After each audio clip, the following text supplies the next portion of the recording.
5 म्हणजे 5 जण, बाकीच्यांची शंका आहेतच ना. या मी सांगतोय, तुम्ही बोलत नाहीये माझ्याशी.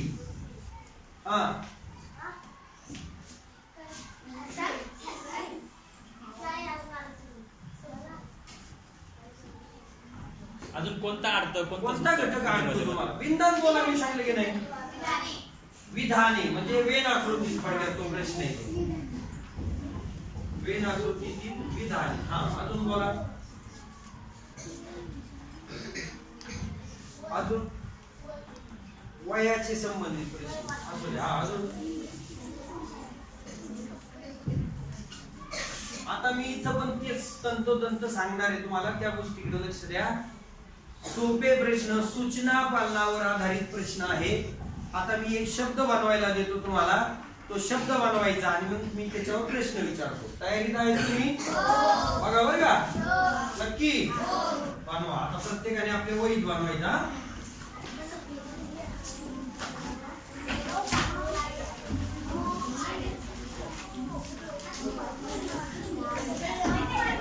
सोपा दिलाय मी शब्द, हा शब्द बनवायचा. या अक्षरापासून एक अर्थपूर्ण शब्द तयार होतो. आता प्रश्न पुढे, सूचना पालनाच्या पुढे. मनमोहक कोणता शब्द बनला? किती जणांना बनला रे असा शब्द? मनमोहक हा शब्द किती जणांना बनला? आता ह्याचं घेण्याचं एकमेव तात्पर्य होतं, इथं जो शब्द बनवायला येणार आहे तो परिसर अभ्यासच्या पुस्तकातील किंवा मराठीच्या पुस्तकातलाच असणार आहे. आता याच्यावर प्रश्न कसे तयार होतील किंवा काय होईल हे बघायचं आपल्याला. काय प्रश्न तयार होऊ शकतो? यापासून एक अर्थपूर्ण शब्द तयार होतो आणि त्या शब्दातील कोणत्या क्रमांकाची अक्षरे घेतल्यावर लालसा या अर्थाचा शब्द तयार होतो. आता काम चालू झालं. आतापर्यंत सोपं होतं, आता मध्यम मध्ये गेलं. हे आपल्याला आहे, आपण तो विचार करायचा आहे का नाही? सांग चुकू नये. एक लक्षात ठेवायचं, जेवढं बोलता येईल तेवढं बोलायचं वर्गात. सरांना मॅडमला असं भांडावून सोडायचं, अजिबात बोलायला कमी नाही पडायचं. मोह म्हणजे त्यांनी उत्तर ओळखलंय. मी काय सांगितलं? अक्षर घेतल्यावर लालसा या अर्थाचा. पण तो बरोबर आहे ना? कोणत्या शब्दापासून होईल? मोह. त्याला फार मोह सुटला. राजाला मोह होता, म्हणजे राज्याला काय होती? लालसा. त्याच्याकडे 5 संस्थानं होती, तरी त्याला वाटलं 6वं पाहिजे, म्हणजे त्याला मोह होता, म्हणजे त्याला काय होती? आता मी दुसरं वाक्य काय सांगतो मराठी आणि बुद्धिमत्तेसाठी, ते लक्षात घ्या. जेव्हा काही सुचत नाही, आता जसा मी विचार केला की मोह म्हणजे त्याला 2 पेन होते, तरी त्याला 3ऱ्या पेनाचा मोह आवरता आला नाही. मग मोह म्हणजे लालसा. म्हणजे एखादा शब्द त्या वाक्यामध्ये टाकायचा आणि मग वाक्याचा अर्थ घ्यायचा आणि मग उत्तराकडे जायचं. असं प्रत्येक प्रश्नाला करावा लागणार नाही. जे प्रश्न तुम्हाला मध्यम बनवले किंवा कठीण बनवले चुकण्यासाठी आहे. आता प्रश्न कसा वाटला बरं तुम्हाला? लागला की नाही डोक्याला विचार करायला? हे काम आपल्याला करायचं. आता उद्या तुम्हाला ह्याच्यामध्ये वर्गीकरणामध्ये शब्द संपत्ती येणार आहे. बघा बरं का, आळस द्यायला लागले. मी पण आळस द्यायचा का मग? आता इकडे लक्ष द्या. मी एक 7-10 प्रश्न विचारतो, बघूया किती जणांचं लक्ष आहे. तयारीत आहे तुम्ही? नक्की बघा बरं का. 1636 मुघलांशी तह. मी सांगतो, अवघड आहे ते मी सांगतो. 1636 मुघलांशी तह. 1663 प्रश्नचिन्ह. बघा, जे वाचन आहे त्यांचा हात असा एकदम याच्यामध्ये त्यांची तयारी येते. राज्यावाले किंवा काय बाकीच्यांनी मानायचं नाही काही, पण हे वाचायचंय. तुम्हाला जे जोड शब्द मराठीत येणार आहे ते या 4थीच्या पुस्तकातले, वापराच्या 4थीच्या पुस्तकातले जास्त. 1663 आग्र्याहून सुटका. पुरंदरचा तह. अफजल खानाचा वध. शाहिस्ता खानाची फजिती. म्हणजे तुम्ही उत्तर देताय, तुमचं वाचन आहे. आता फक्त काय करायचे? बिनचूक करायचे. आलं का लक्षामध्ये?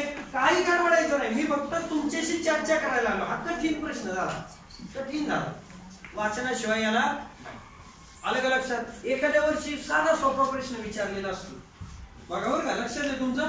जांभळा जांभळ, बघा समसंबंधात प्रश्न आहे. जांभळा जांभळ ते हिरवा प्रश्नचिन्ह, जांभळा जांभळ ते हिरवा प्रश्नचिन्ह. हा हिरवागार पर्याय नाहीये. बोला आणखी. हा हिरवे पर्याय नाही. अजून हिरवट, जांभळा जांभळ, हिरवा. आता या रंग छटा पुढे नाहीये, सर तुम्हाला लिहून देतील. हे असं आपल्याकडे नाहीये पुढं, पण रंग छटा वगैरे विचारलेले असतात. असेच प्रश्न बनवलेले असतात, पैकी नाही रे? असतात की नाही असे? तुम्हाला पण येणार आहे की नाही? येणार आहे की नाही? यांना जो पेपर आहे तोच तुम्हाला आहे की नाही? मग आता आपण बघूया दुसरा प्रश्न. भूगोलात जाऊ थोडस, चालेल? नक्की आवडतो ना भूगोल सगळ्यांना?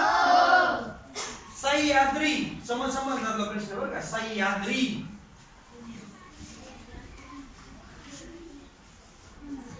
कळसूबाई. बोलायचं नाही, शेजारीशी मी सांगितलं की नाही? प्रश्नचिन्ह अस्तंभा. कुठेही प्रश्नचिन्ह असेल आपण तयारी ठेवायची त्याची. बघायचं बरं आता. चला, सातपुडा काय होतं रे? अवघड आहे वाचल्यावर. सोपं आहे की नाही? आता मी एक वर्गीकरणाला प्रश्न देतो, घ्या बरं लिहून. चला, मला वर्गीकरणामध्ये मी तुम्हाला सांगितलं, बुद्धिमत्ता म्हणजे ज्याच्याकडे बुद्धी आहे, म्हणजे ज्याच्याकडे वाचन चांगलं आहे, ज्याचं परिसरात चांगलं आहे, ज्याची इंग्रजी चांगली आहे, ज्याचं मराठी चांगली आहे, ज्याचं गणित चांगलं आहे, त्याचं काम आहे. आता 4 शब्द देतो, त्यातला वेगळा शब्द कोणता सांगायचं मला बघायचं. सोपा देणार मी, अवघड प्रश्न दे नाही. चालेल, घ्या. गोवा, मध्य प्रदेश, उत्तर प्रदेश, आणि चौथा पर्याय तेलंगणा. गटात न बसणारा पर्याय कोणता? आपण 4थीतून 5वीत आलोय, हे नाही? बघा आता सांग रे. उत्तर प्रदेश. सांग बरं उत्तर का उत्तर प्रदेश?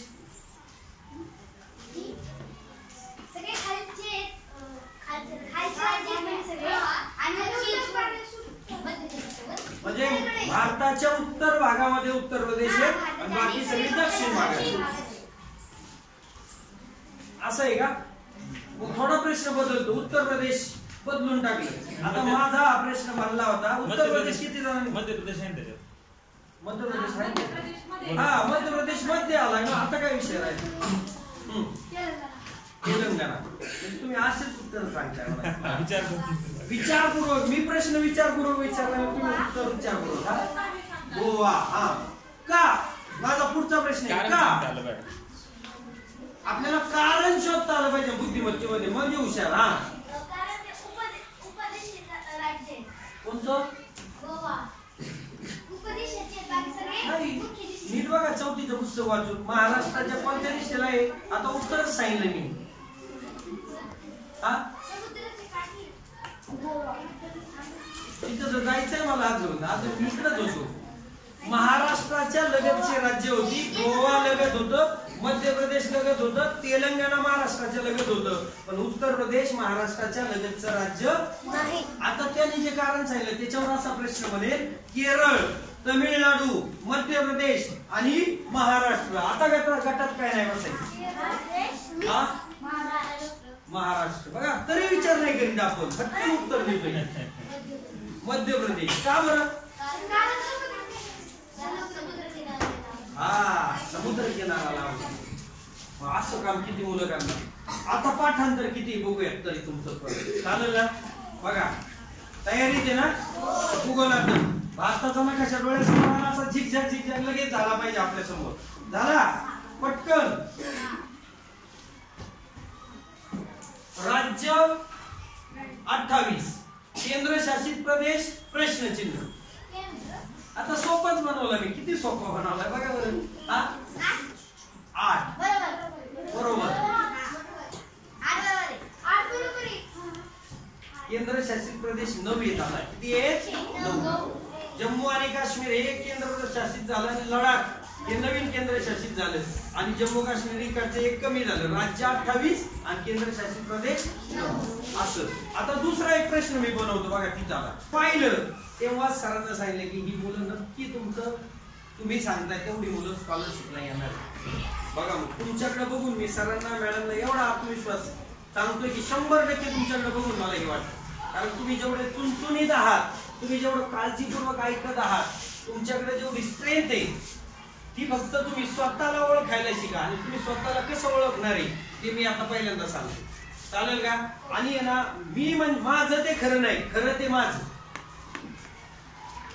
माझं चुकलं, मी त्याच्यापेक्षा हुशार आहे मग मी त्याचं कशाला ऐकू असं म्हणायचं नाही. सर आता तुम्हाला गटामध्ये बसवता का? नाही. गटात जेव्हा बसवतील तेव्हा हे 2 मुलं हुशार असतील, 2 मुली हुशार असतील, दोघं तिघ जण तुम्ही असाल तेव्हा तुम्ही त्यांना छानपैकी समजून सांगायचं तुम्हाला जसं समजलं तसं. म्हणजे आपण हुशार झालो. बघा एक गोष्ट आहे जगातली की दिल्याने वाढते, अशी एकमेव गोष्ट आहे जगातली. बघा बरं कोणती? ज्ञान आहे की नाही? मग सर मॅडम तुम्हाला देतात दिल्यामुळे त्यांचंही ज्ञान. आम्ही तुम्हाला शिकवलं ना, तुम्हाला शिकवलं की आम्हाला आणखी वाढ होती. तुम्ही म्हणा वाढ कशी होईल? तुमचा मेंदू जेवढा आहे तेवढाच राहील. बरोबर आहे, आमचा मेंदू नाही वाढत. पण मला जे माहित होतं ते तुम्हाला 50 मुलांना सांगितलं म्हणजे माझं ज्ञान किती मुलांच्या डोक्यात गेलं? म्हणजे एकाचे किती झाले? म्हणजे वाढलं की नाही? असं वाढवायचं. आपल्या मित्राला मैत्रिणीला मदत करायची, त्यांची काय अडचण आहे ती समजून घ्यायची.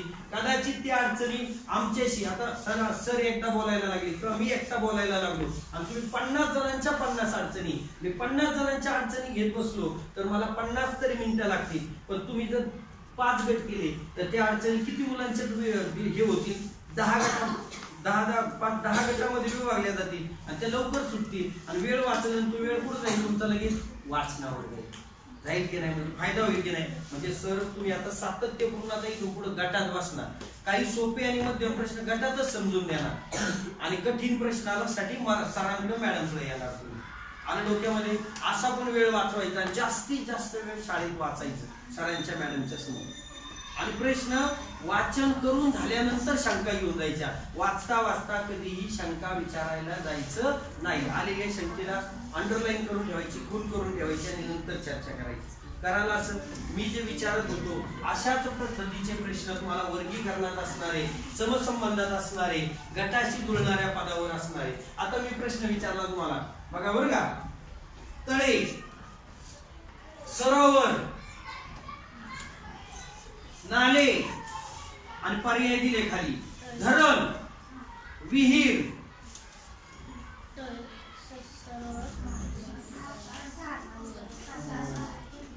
आड आणि आणखी एखादा पर्याय दिला असा. कितवीच्या पुस्तकात गेला एवढा मला सांगावं. कितवीच्या पुस्तकाशी संबंधित प्रश्न? 4थीच्या. कोणत्या धड्याशी झाला बघा बरं थोडा विचार. म्हणजे आता तुम्हाला निर्णय घ्यायला जमायला लागला की कोणत्या धड्यात कोणत्या धड्यातून कसं ऑब्झर्वेशन करायचे. मी सांगितलं याच्यात काय संबंध आहे बरं? तळे, झरा आणि काय सांगितलं होतं रे आणखी मी? काय रे? नाले, सरोवर वगैरे पाणवत येते. पावसाचं पाणी साठतं म्हणजे नैसर्गिक आहे. बरोबर आहे. आणि मग कृत्रिम मानवाने बनवलेले मानव निर्मित आहे. त्याच्यावर प्रश्न विचारले जातात. प्रत्येक धडा वाचल्यावर त्याच्यावर कसे प्रश्न विचारले जातात किंवा काय केलं जातं याच्याविषयीची माहिती आपल्याला दिलेली. हा बरोबर सणसवाडीला असतो. मॅडम असतो. काय सांगितलं मी?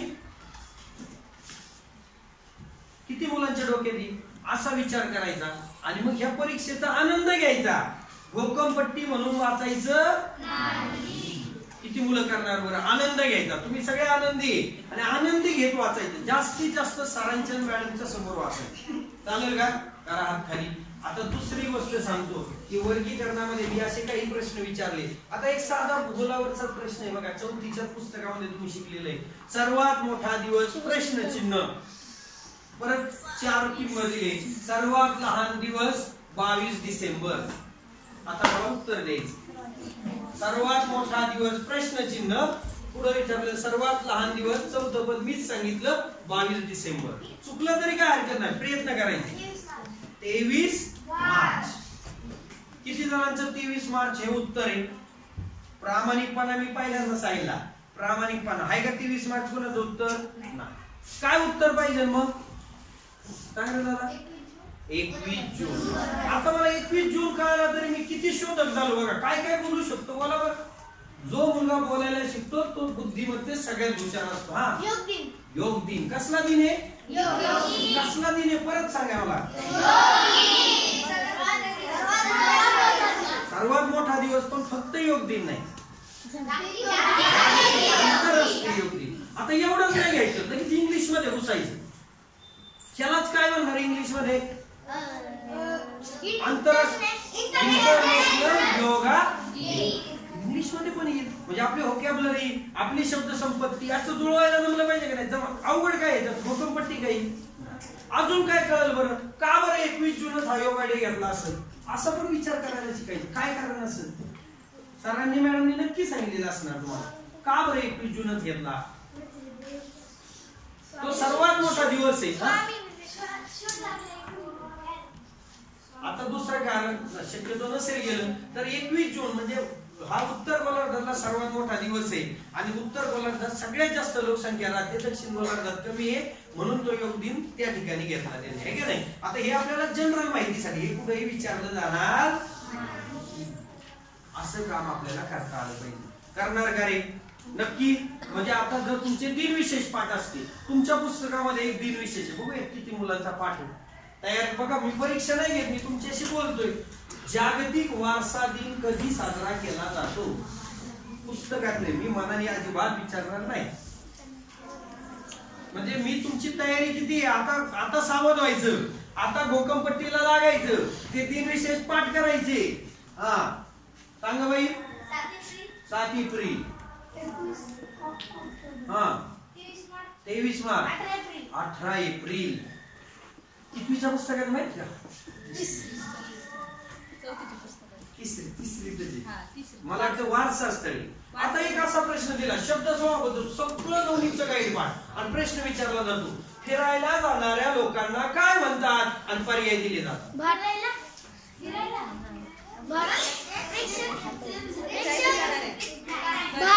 मी सरळ प्रश्न विचारलाय तुमच्या पुस्तकाने भूगोलचे परिसर अभ्यासच्या.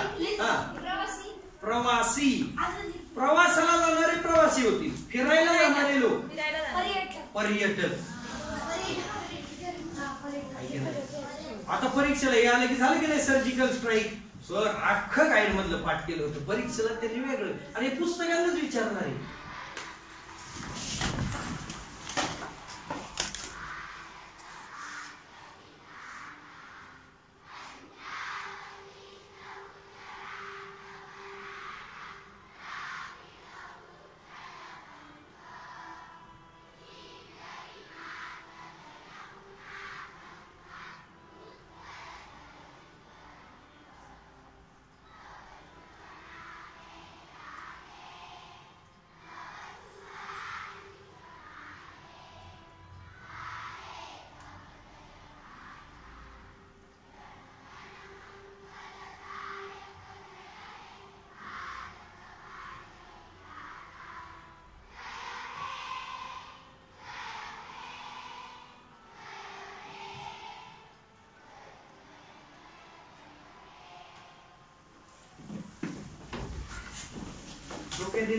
किती मुलं मी सरांना पाठवले होते 67 का 63, त्याच्यात हे सगळं लिहिलेले तीन विशेष आहे. आता दुसरा एक प्रश्न विचारतो. उद्या एक प्रश्न आला असा की वर्गीकरणात खालीलपैकी चुकीचा शब्द कोणता? बघा बरं का, तयार आहात सगळे? नक्की? पक्क? पहिला रक्षाबंधन, दुसरा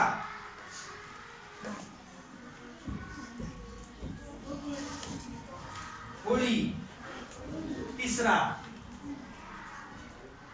गुरुपौर्णिमा आणि चौथा मकर संक्रांत. गटात बसणारा पर्याय कॉल.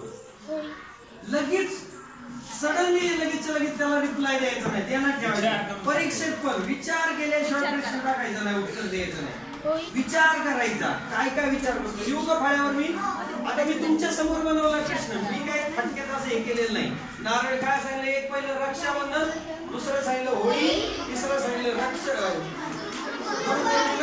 चौथा सांगितला मकर संक्रांत. का बरं. का हे उत्तर आलं पाहिजे चुकून मागून. त्याला त्याच्याशिवाय बुद्धिमत्ता चालत नाही. बुद्धिमत्तेत काच उत्तर द्यायला शिकायचं. हा गुरुपौर्णिमा का. अगं तुम्ही किती डिटेल वाचलंय मी तुमच्या पुढे डिटेल सांगतो मग तुम्ही मला सांगाल काय झालं. होळी. आता उत्तर मला सांगावं लागेल काय माहिती. का बरं. तारखेनुसार सण आहे तरी उत्तरांचं समाधान नाही. अजून नारळी पौर्णिमेलाच रक्षाबंधन असते. कधी असते कोण सांगेल मला. नसेल तर मी सांगतो. नारळी पौर्णिमा कधी असते, रक्षाबंधन कधी असते, कोणत्या महिन्यात. सरांनी हे सगळं दिलेलं आहे तुम्हाला. हा तारखा नाही सांगायचा. श्रावण शुद्ध पौर्णिमा. शुद्ध शब्द देखील चुकायचा नाही. शुद्धला दुसरा शब्द काय आणि वद्येला दुसरा शब्द काय. हे जे आहेत ना आपलं मराठी सण वगैरे जसेच्या तसे लक्षात असले पाहिजे. आणि दिनदर्शिकेचं त्याशिवाय दिनदर्शिका हे वर्गीकरणाचा प्रश्न. आता स्पष्टीकरणावर यांनी सांगितलेलं स्पष्टीकरण बरोबर. हे तीनही सण पौर्णिमेला होतात आणि मकर संक्रांत हा सण पौर्णिमेला नसतो, तारखेनुसार असतो. हे बाकी तिथीनुसार वगैरे असे उत्तर चालेल. आणि दुसरं आहे श्रावण शुद्ध पौर्णिमा. त्यानंतर मी सांगितलं होतं. आता मी सांगितलं एका सणांची नावं बदलली. कसा प्रश्न तयार होतो बघा. मला तुमच्या समोर मला प्रश्न सुटायला लागले. पहिला प्रश्न झाला पहिल्या पदाचा दुसऱ्या पदाचा संबंध. दसरा विजयादशमी. तर प्रश्नचिन्ह हुताशयनी पौर्णिमा. हुताशयनी पौर्णिमा. बघा ज्यांना येत नाही त्यांचं वाचन नाही असं नाही बरं का. त्यांनी ते काळजीपूर्वक वाचलेलं आहे. हा सांग रे बाळा तू. नारळी पौर्णिमा. अजून रक्षाबंधन. अजून होळी. आता लक्षात ठेवायचं काय कमी पडतंय आता आहे का नाही. पाहुणा काय बोला ना.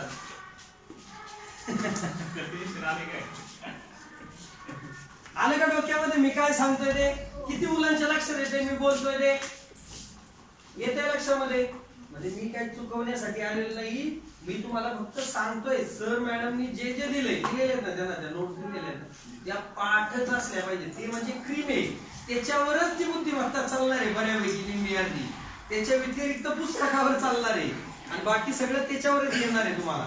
आलंय डोक्यामध्ये. असं प्रश्न काम करणार आहे तुम्ही नक्की करणार पक्क. पेपर सोडवल्या उरलेला वेळ काय करणार गटात बसून सरांनी सांगेल ते वाचायचं. सर त्याच्यावर मॅडम त्याच्यावर प्रश्न विचारतील, प्रश्न बनवतील आणि मग तुम्ही आणखी चमकायला सुरुवात झालेली असेल.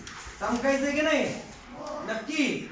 आता जाऊया. तुम्ही म्हणले की समसंबंधात मी सांगितलं याच्यावर 5 प्रश्न असणार, याच्यावर 5 प्रश्न असणार.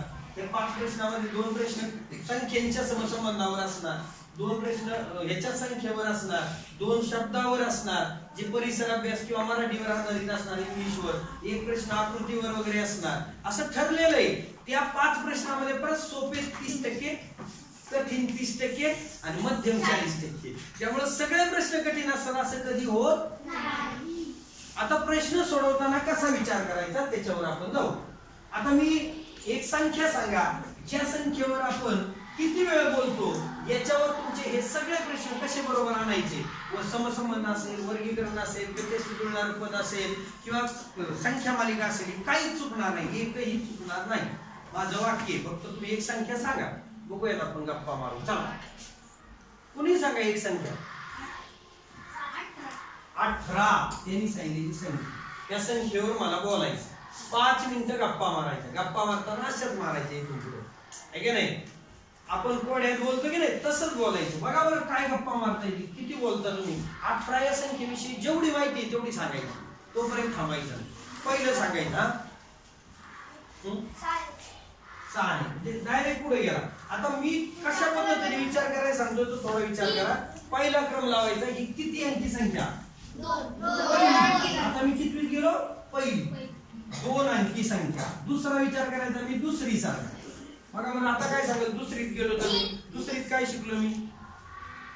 दुसरी सारखा विचार करायचा बरं का, क्रमाक्रमाने विचार करत जायचा प्रश्नावर. नैसर्गिक संख्या चौथी पाचवीच्या पुढचा विषय तरी असू दे. चला आणखी काय विचार करणार? समसंख्या. आता ही दुसरीच आली, दुसरी. चला आता तिसरी चौथी सारखा विचार करायचा. काय सांगा? 3 ने विभाज्य संख्या 5वीत गेल्या, तिसरीत आहे आता आपण. 2 ने विभाज्य सगळं पुढं. अजून बोला तुम्ही, अजून असं मनात ठेवू नका. वर्ग अधिक 2 हे आता 5वी स्कॉलरशिपला गेल्यावर. आता मी क्रमाने जायचंय, मला प्रश्नात पण क्रमाने जायचंय. असं मी पहिल्यांदा पहिलीचा विचार करणार, मग मी दुसरीचा करणार, मी तिसरीचा बेरीज वजाबाकी विचार करणार. दुसरा असा विचार नाही करणार ही संख्या संयुक्त आहे. कसली संख्या? संयुक्त. आता विचार काय करणार तुम्ही? बेरीज. अंकांची बेरीज 9, अंकांची वजाबाकी 7, अंकांचा गुणाकार 8. आहे का नाही? अजून काय विचार करायचा? अंकांची बेरीज 9 ही 3 ची वर्ग संख्या, अंकांचा फरक 7 ही कितवी मूळ संख्या? अंकांचा गुणाकार 8, 8 ही कितवी संयुक्त संख्या? 8 आली तर 8 चा वर्ग किती? 8 चा घन किती?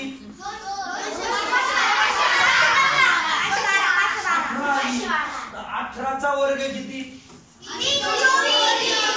24. 18 ला विभाग कशाने भाग जातो ती बोलायचा. उड्या उलट्या मारायच्या नाही, उलट्या जायला सांगितलं. 1 2 3 6 9 18. संपलं ना काम तुमचं. आता अजून काय करता येईल? हे झालं 8. ह्या संख्येने विभाज्य संख्या झाली. आता याने विभाज्य असलेल्या संख्या कोणत्या?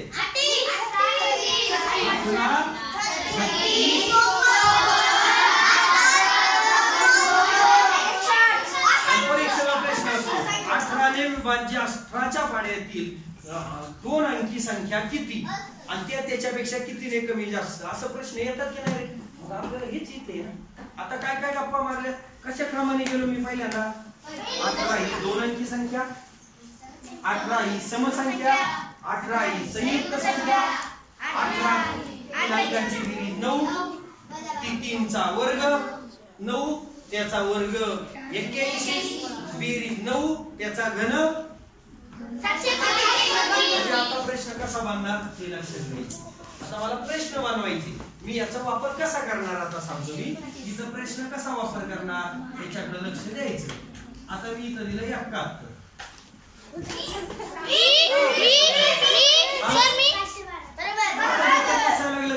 म्हणजे मी इथं विचार केलेला होता त्या संख्येचा, मी इथं वापरायला लागलो की नाही? वापरायला कसं वापरायला लागलो की 8 ने 1 9, 9चा वर्ग 9चा घन, इथं घन दिलाय, इथं पण काय केला पाहिजे? सोपा प्रश्न. आता हा प्रश्न कठीण कसा करणार? थोडस लक्ष द्यायचं माझ्याकडे. आहे सगळ्यांचं लक्ष माझ्याकडं नक्की आहे बघा बरं का?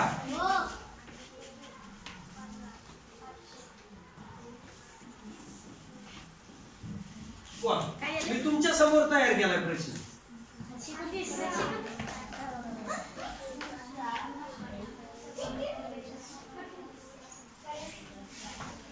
मी इतक्या फटकन एक लक्षात ठेवायचा. दुसरा एक माझ्याकडे लक्ष द्या सगळ्यांनी, हात खाली करा.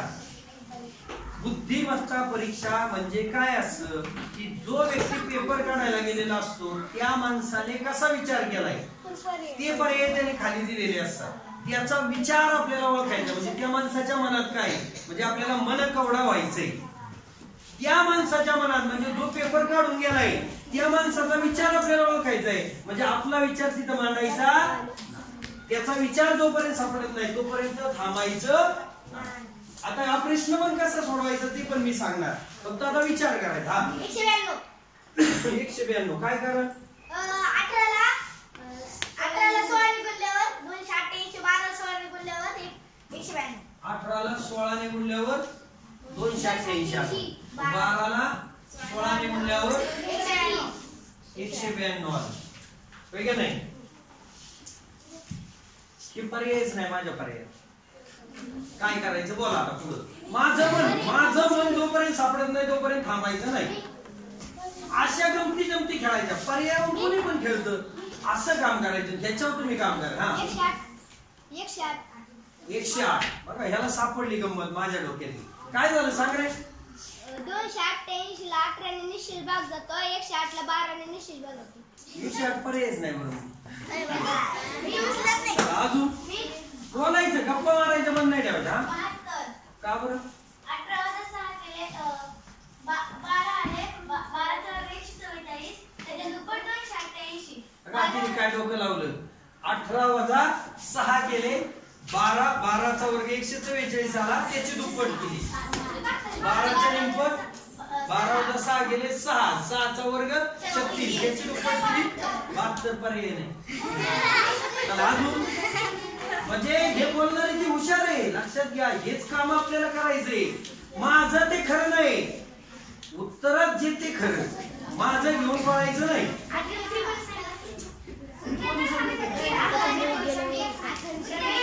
हा नाही असा विचार केलेला मी. चला 12 पर्याय बेरीजच नाही येणार माझ्या. चला पुढं. मला जोपर्यंत विचार केलेला सापडत नाही तोपर्यंत थांबायचं नाही. आणि किती वेळ काम करायचं. पहिल्या टप्प्यात किती वेळ प्रश्न सोडवायचा आहे. नाही आला तर पुढचा प्रश्न. हा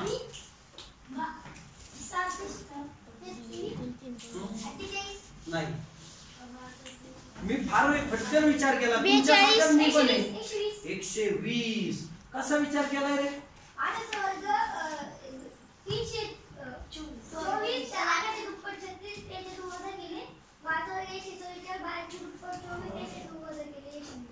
आता माझं समाधान झालं. म्हणजे हा विचार मी तिथे केला होता. आलं का डोक्यामध्ये. म्हणजे आता तुम्ही म्हणाल की सोपं ओळखायचो. फार सोपं आहे. सगळ्यांचं लक्ष माझ्याकडे. मी सांगितलेली गोष्ट लक्षात ठेवायची. जेव्हा संख्या पुढची ह्याच्यापेक्षा मोठी असते. जेवढी संख्या मोठी असते तेव्हा ती वर्गात किंवा घनात पाहिजे.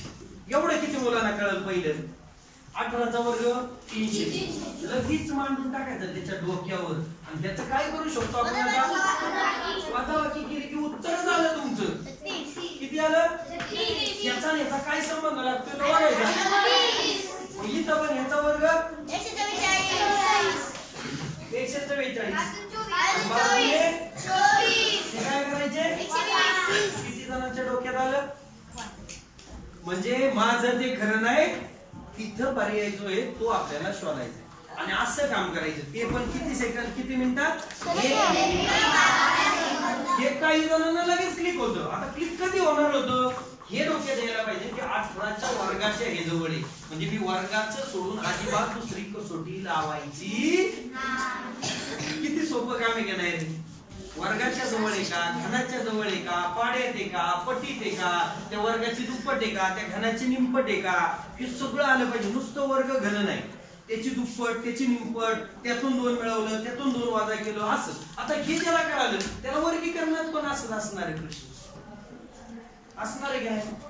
हे अशा पद्धतीने कोडा एक कोडा असतं. मी मग अशी म्हणीसाठी सांगितलं. एक कोडा सोडवण्यासाठी 10 मिनिटं घालवले 2 मार्क मिळाले. ते महत्वाचं आहे का 10 मिनिटात 6 प्रश्न सोडवले ते महत्वाचं आहे. आता तुम्हाला प्राधान्यक्रम कशाला द्यायचा कळलं का. आणि दुसरं एखाद्याच्या पेपर मध्ये 26 नंबरचा प्रश्न त्याला बुद्धिमत्तेचा आला नाही, 27 आला नाही, 28 आला नाही, 29 आला नाही, त्याला घाम फुटायला सुरुवात होते हाताला वगैरे. तुम्हाला काय आम्हाला पण फुटतो. सगळ्यात महत्वाचं लक्षात ठेवायचं. मला जो पेपर आहे ना तो अख्ख्या महाराष्ट्राला आहे. फक्त माझा सेट ए बाकीच्यांचा बी असेल सी असेल डी असेल. योगायोगाने कठीण प्रश्न मला पहिल्यांदा आले आणि म्हणून ते मला जड झाले. मी ते स्किप करणार आणि उरलेले 4 प्रश्न सोडून उरलेले किती प्रश्न सोडवणार 46 सोडवणार. 46 च्या 46 बरोबर सोडवले किती मार्क मिळतील. 4 नाही सोडवले किती मार्क जातील. पण ते 4च धरून बसले तर सगळी मेंटॅलिटी जुळून जाईल आहे का नाही. आता लईच अवघड आहे बाबा. मग हे अवघड काहीच नसतं. फक्त वेगळ्या पद्धतीने विचारलेलं. बुद्धिमत्तेमध्ये तुम्हाला त्या माणसाचा विचार पकडायचा असतो. हा विचार कसा पकडायचा कळाला का. आणि एखादा सामान्य मुलगा असतो त्याला ती कृती लागते, आपल्याला लागत नाही, म्हणून आपण हुशार नाही असं नाही. प्रत्येक जणाचा विचार करण्याची पद्धती वेगळी असते, आपण तसा विचार करायला शिकायचा. किती मुलं असे गंमत गप्पा मारायला शिकायचं, जमल का नाही रे असं. आता काही मुलं म्हणतील सर मग इथं वजाबाकी 7 आली, मग 7 ही कशी संख्या आहे मूळ, मग काय केलं असं 7 आले तर कधी कधी काय करते 7 आले तर 7च्या पुढची मूळ संख्या 18चा संबंध 18शी आहे. तर 14चा संबंध कोणाशी आहे. आता किती साधा विचार केला, याच्या अंकांचा फरक 7, 7च्या पुढची याचा फरक आला 3, त्याच्या पुढची मूळ संख्या 5. असं काहीही केलं जाऊ शकतं. सगळ्यात महत्वाचं आहे की आपल्याला विचार करायचा आहे. ज्यावेळेस वर्गीकरणाच्या प्रश्नावर एक गोष्ट लक्षात ठेवा, अजिबात बेरजेच्या नादी लागायचं नाही, कसोट्या वापरायच्या.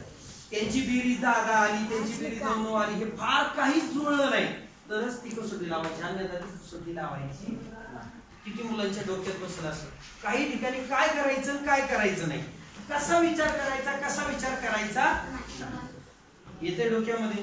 वर्गीकरणाशी संबंधित किंवा समसंबंधाशी संबंधित प्रश्न असे असतात. आता याच्यामध्ये वर्गीकरणात मी दुसरा प्रश्न असा घेतो बघा बरं, तयारी तर तुम्ही अशा संख्येशी गप्पा किती जण मारणार बरं, 5 मिनिटं तरी गप्पा मारत बसू शकता की नाही. याचा वर्ग किती, याचा घन किती, याचा पाडा किती, याने विभाज्य संख्या किती. आता इथं काही यांचा फरक आला 7 आणि 7 ने विभाज्य संख्या 5 35 देते, म्हणजे असंही कधी कधी करतील 35 देतील. आणि या ठिकाणी यांचा फरक आला 15. आता काही मुलं म्हणतील याचं काय केलं 18 दुने 36 वजा 1 केलं 35, मग 14 दुने 28 वजा 1 केलं 27. 27 पर्याय तो पेपर बनवणारा इतका हुशार असतो, प्रश्न बनवणारा तो 27 पर्याय ठेवतच त्याला कोणत्या गावाला तुम्हाला घेऊन जायचे तसा तो घेऊन जातो, तुमच्याप्रमाणे जात नाही. म्हणून आपण आपलं ठरवायचं काय करायचं ते, आपण जास्त आणि भांडण नाही करायची प्रश्नाशी. मी वाक्य सांगितलं आता हे शब्द लय महत्वाचा आहे बरं का. मला हा प्रश्न येत होता आणि हा प्रश्न माझा चुकतोय, हा प्रश्न काय माझ्या पुढचा आहे का, मी किती हुशार आहे, मी वर्गात पहिला आहे आणि मला येत नाही, आणि असं करून तुम्ही त्या प्रश्नाशी भांडत बसता, तुमचा वेळही वाया जातो. आणि मग कधी कधी एखादी त्यांच्याकडून टायपिंग मिस्टेक राहिलेली असते, चुकून तो प्रश्न चुकीचा असतो. म्हणजे आपल्याला मी पहिल्यापासून सांगितलंय एखादा प्रश्न चुकीचा देखील छापून येऊ, उत्तर निघत नसतं, तेव्हा आपल्याला सांगितलेलं असतं आपल्या मनाशी पुरेपूर लक्षात ठेवायचं. 1 मिनिट आणि 12 सेकंदात प्रश्न सुटत नाही, प्रश्न स्किप करायचा आणि पुढचे प्रश्न सोडवत जायचे. विनाकारण त्याच्याशी धडका घ्यायचा नाही. प्रश्नाशी भांडले की तुम्ही घसरायला सुरुवात झाली, भांडत बसायचं नाही, त्याच्यातून मार्ग काढायला शिकायचं. काय करायला शिकायचं. आता वर्गीकरणावर जाऊ. आता गप्पा मारलेले तुमच्या डोक्यात आहेत, तयारीत आहेत तुम्ही सगळे नक्की.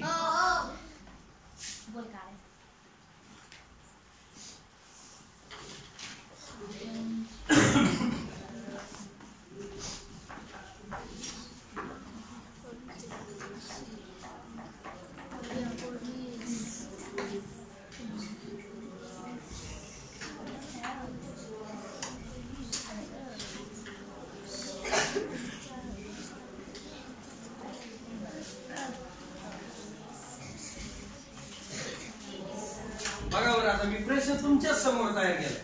गटात न बसणारी संख्या कोणती. प्रश्न मग अशी गप्पा मारल्या तशाच मारायच्या, प्रश्नातल्या संख्या कशा आहेत त्याच बघायच्या. आता पहिली पासून सुरुवात करायची आणि 5वी पर्यंत यायचं. ज्याचं उत्तर झालं तो काय काय विचार करतो, वही पेन आणि त्याला कामाला लागायचं.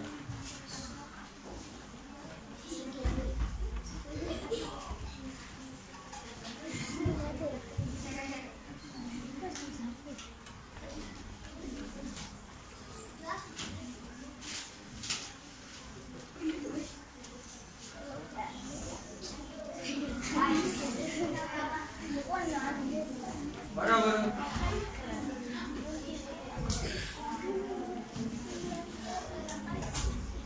काय रे सांग. 27 का बरं.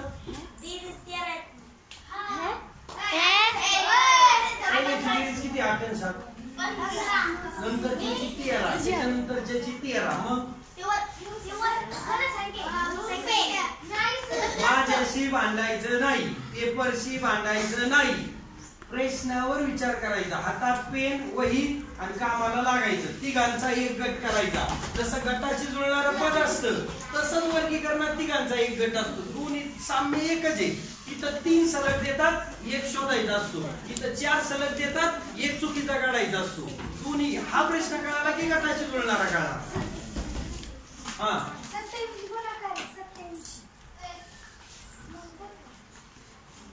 14 आहे.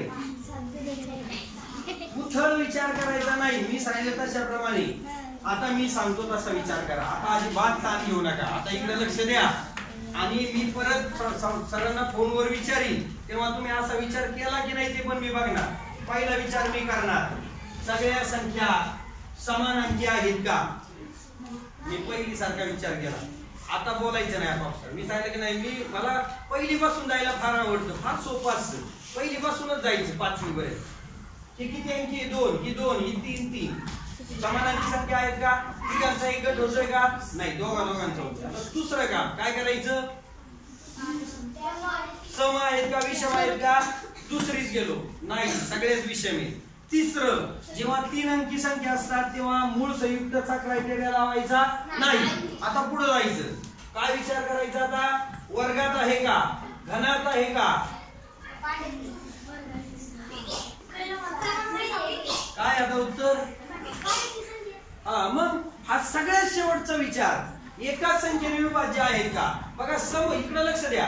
संयुक्त मूळ नाही म्हटलं की लगेच कसं जायचं? वर्गात घाला. सगळ्या वर्ग संख्येत 1 मिळवला का, 1 वजा केला का, 30 संख्या वजा केली का, 30 मिळवली का, घनात तसंच झालंय का, लगेचच्या 2 संख्यांचा गुणाकार आहे का, असं काही केलं तर काहीच येत नाही. मग आता कशात जायचं? विभाज्यतेच्या कसोट्या. अशी कोणती संख्या आहे का ती एकाच संख्येने तिघांना भागतातून एकाला जात नाही? कसोट्या वापरायच्या. 2 पासून 11 पर्यंतच्या सगळ्या कसोट्या वापरायच्या. वापरल्या तर कोणत्याच संख्येने भाग जात नाही. आणि मग तुमचं काम राहतं, किती जणांचे पाढे 30 पर्यंत पाठ आहेत.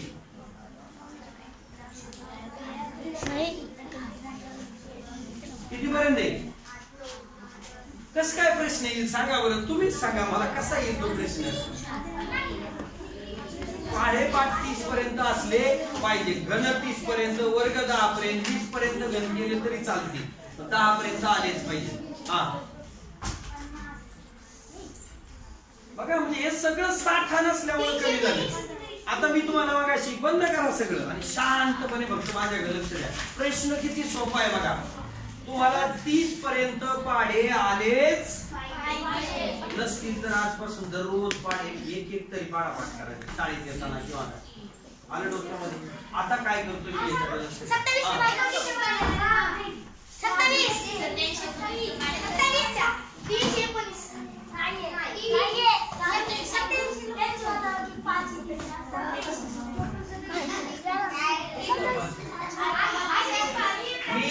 वजाबाक्या करायच्या नाही. हे पहिल्यांदा सांगितलं वर्गीकरणाच्या प्रश्नाला. गटाची जुळणाऱ्या पदाला बेरीज वजाबाकी ही कृती फार कमी कसोटीसाठी वापरायची, इतर वेळेस वापरायची नाही. आता मी तुम्हाला सोपं सांगतो, लक्ष द्यायचं. परीक्षेला वर्गीकरणामध्ये गटाशी जुळणाऱ्या पदामध्ये पाढ्यातील संख्या असणारे आणि त्या पाढे हे मूळ संख्यांचे पाढे असणारे. कोणते? 13, 17, 19, 23 आणि 29. त्यातला कोणता पाढा आहे हे थोडं पाहिलं की लगेच येतं. 87.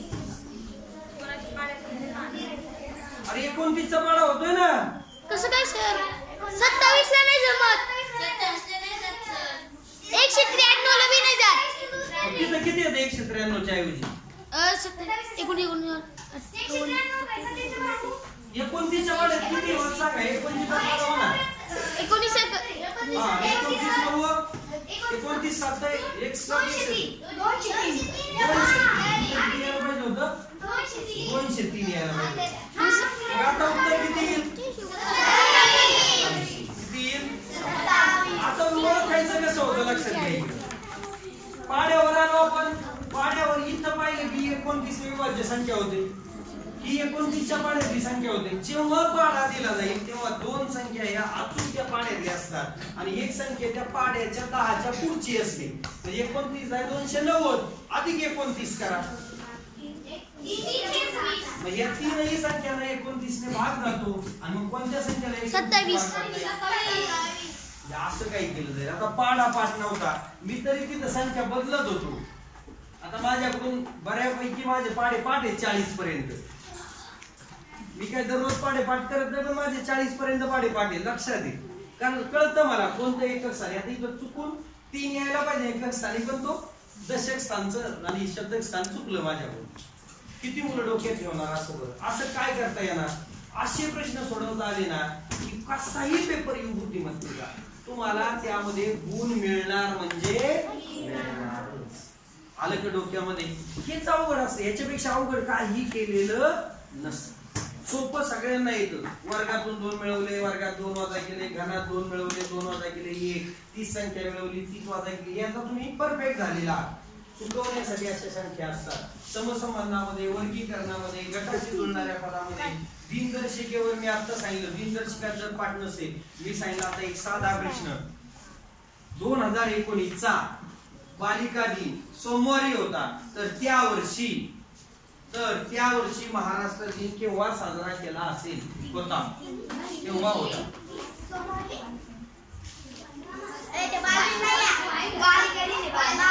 मला बालिका दिन पाठ केले आहेत ना आपल्याला पाठच झालं पाहिजे. त्याच्यात काही ऑब्जेक्शनच नाही. बालिका 3 जानेवारी कोणाची जयंती असते रे बालिका दिन. सावित्रीबाई फुलेंची जयंती. मग त्याच्यावर मी आता सुसंगत वाक्याचा परिच्छेद बनवतो. आहे का तयारी तुमची नक्की बघा बरं का. त्यांचा जन्मदिवस टिंबटिंब म्हणून साजरा करतात. त्यांना टिंबटिंब हे टोपण नावाने ओळखतात.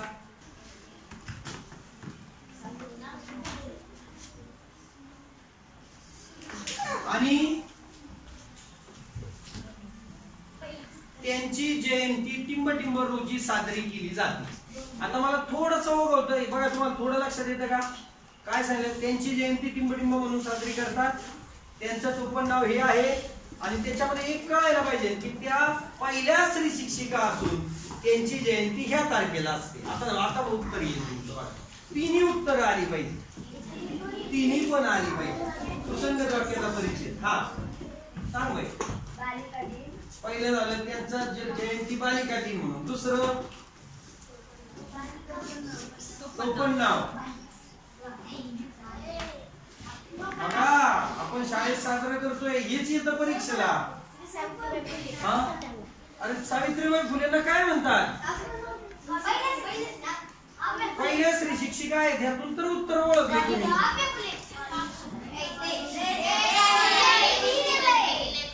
महात्मा फुले पण येईल बरं का. त्यांच्या कविता संग्रहाचे नाव काव्य आणि फुले आहे असं पण येईल पुढे पुस्तकाला येतं. हा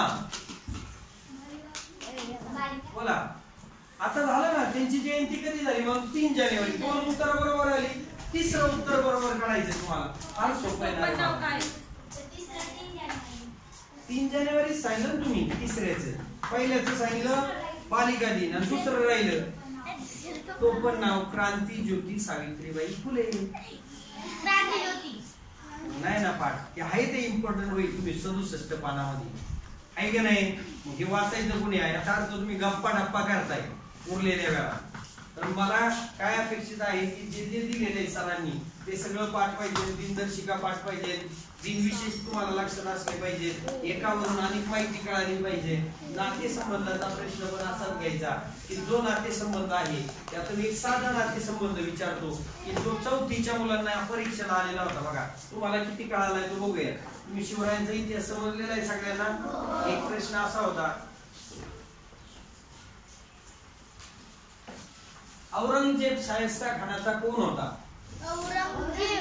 औरंगजेब शाहिस्ता खानाचा कोण होता. औरंगजेब शाहिस्ता खानाचा कोण होता. मामा 5चा. मला तेच सांगायचंय की आपल्याला गडबड कशी झालेली असते की ते 5 असतं पण आपण चूक करतो. आपल्या मामाचे आपण कोण असतो आहे का नाही. मग आता या नातेसंबंधावर चर्चा करताना 2च प्रकारचे नातेसंबंध लक्षात ठेवायचे बाळा. खाली बस. एकच. मग आता ज्या ठिकाणी मी आहे त्या बाजूला आपल्या आईच्या बाजूचे जे नातेसंबंध असतात ते सगळे आपल्याला माहित असले पाहिजे आणि आपल्या वडिलांच्या बाजूचे जे नातेसंबंध असतात ते सगळे आपल्याला माहिती असले पाहिजे. आईच्या बाजूचे म्हणजे मॅटर्नल झाले आणि वडिलांच्या बाजूचे पॅटर्नल झाले. तर आईच्या बाजूच्या नातेसंबंधामध्ये आईच्या बहिणीला काय म्हणतात? मुलीला मुलांना मावस भाऊ मावस बहिणी म्हणतात. आईच्या भावाला काय म्हणतात? मामाची आपण भाचा आणि भाची असतो आहे की नाही. तशी आपण भाचा आणि भाची आणखी कोणाची असतो असं म्हणजे आता तो नातेसंबंध कोणाचा गेला?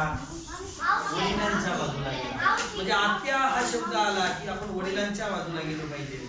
मावशी हा शब्द आला, मामा हा शब्द आला, आईच्या बाजूचे नातेसंबंध डोक्यात आले पाहिजे. वडिलांच्या बाजूला गेल्यानंतर आत्या वडिलांना असा प्रश्न विचारला जातो त्याच्या वडिलांना त्याला 3 आत्या आणि 2 काका आहेत. बघा बघा प्रश्न. 3 आत्या आणि 2 काका आहेत. तर आदित्यला 3 आत्या आणि 2 काका आहेत. तर आदित्यचे वडील एकूण भावंडे किती? प्रश्न आहे. आदित्यला 3 आत्या आणि 2 काका आहेत. तर आदित्यच्या वडील हे किती भावंडे आहेत? 6. सोपं आहे म्हणजे तुमचं कन्फर्म आहे. चांगल्यापैकी कळतंय तुम्हाला की वडील हे त्याच्यामध्ये धरायचे आहेत. तर ते 3 भाऊ आहेत आणि 3 बहिणी आहेत म्हणजे 6 भावंडे आहेत. दाम्पत्य शब्द, अपत्य शब्द असे काही शब्द असतात जे पेपर मध्ये येणार आहेत त्याच्यावर विचार करायचा. आणि या 2 गोष्टीवर तुम्ही स्टिचअप राहिला की आता मी सांगितलं की तो फोटो दिसणारी व्यक्ती ही तिच्या असे आहे तर इथं फोटो दाखवायचा तिथून ते जोडायचं अशी जोडणी करायला शिकायचं. आत्या मामा मावशी काका. काका हा नातेसंबंध 2 ठिकाणी येतो. मावशीच्या पतीला पण काय म्हणतात आणि यांची काका वडिलांच्या भावाला काका म्हणतात. मग जाऊ या शब्दाचं अनेक वचन काय होतं असं होतं होय की नाही. व्याही कोणाला म्हणतात ते पण सांगता आलं पाहिजे. आईची मम्मी आणि पप्पाची मम्मी झाल्या आणि त्यांचे वडील आणि वडिलांचे वडील हे काय झाले भाचा किंवा आणखी काहीतरी असे शब्द तुम्ही आहेत. नातेसंबंध कळतोय तुम्हाला. फक्त तो जोडायचा आहे ना असं मांडायला शिकायचं कागदावर. मनाने फक्त हवेतल्या हवेत हे करायचं नाही. कोणताही प्रश्न मांडल्याशिवाय सोडायचा नाही. त्याच्यानंतर वयावरचे आधारित प्रश्न सोपे असतात. काय त्याच्यामध्ये एक्स वगैरे पण मानायची गरज नाही. तुम्हाला काय प्रश्न येतात जास्तीत जास्त मी सांगतो पहा की त्याचे वय त्याच्या वडिलांच्या वयाच्या तो 1 पंचमांश आहे आणि दोघांच्या वयांची बेरीज. बघा आता मी प्रश्नच तयार केला. तयार आहेत तुम्ही? त्याचे वय बघा. समजा एखादं नाव, तुझं नाव काय? सौरभ. सौरभचे वय वडिलांच्या वयाच्या काय आहे? 1 पंचमांश आहे आणि दोघांच्या वयांची बेरीज बघा बरं का. दोघांच्या वयांची बेरीज 60 वर्ष आहे. तर वडिलांचे वय किती? बघा काहीच नाही. का नाही बघा थोडासा विचार करा. काय सांगितलं मी तुम्हाला? सौरभचे वय हे वडिलांच्या वयाच्या काय आहे? 48. काय 1 पंचमांश म्हणजे 1/5 आहे. आणि दोघांच्या वयांची बेरीज काय आहे? किती होईल बघा बरं नीट विचार करा. मग सौरभचे वय म्हणजे सौरभ अधिक वडिलांचे म्हणजे सौरभचं वय काय होईल? वडिलांचं वय बरोबर 60. फळ्यावर लक्ष द्या माझ्या. सोपं अक्षर न मांडा. 48 कसं काढलं बरं? नक्कीच लक्ष द्या, सोप्यात सांगतो मी तुम्हाला. सौरभचं वय वडिलांच्या वयाच्या 1/5 आहे. म्हणजे वडिलांचं वय सौरभच्या वयाच्या किती पट झालं? हा छेदात 5 इकडून गुणिले म्हणजे काय होईल? वडिलांचं वय म्हणजे 5 गुणिले सौरभ. म्हणजे किती सौरभ झाले? हा 1 सौरभ आणि हा 5 सौरभ. 6 गुणिले सौरभ बरोबर 60. म्हणजे सौरभचं वय किती झालं? 6 गुणिले तिथे जाऊन भागिले म्हणजे सौरभचं वय किती आलं? 10 वर्ष आलं. मग सौरभचं 10 आलं ती इथं टाका. 10 वडिलांचं किती आलं? 50. आता बेरीज करा. वडिलांचं 50 सौरभचं 10 किती आलं? पटाळा झाला का? आपण काय झालं की नाही? सोपं आहे का अवघड आहे? आता पुढे जाऊया. शेवटचा प्रश्न आहे तुमच्या अडचणीचा. याच्यापेक्षा क्लिष्ट प्रश्न येणारच नाही. हे सोपं वय फरक असेल तर लहानाचं वय काढताना फरक वाजा, मोठ्याचं काढताना फरक मिळवायचा. त्याची निमपट काय काय सांगितलं असेल. आता वेन आकृतीचा प्रश्न आहे. तर वेन आकृतीच्या प्रश्नामध्ये त्याला इंग्रजी आवडतो किंवा काय आपल्याला कशा पद्धतीने असतं बघा. सांगा मला बोलतो.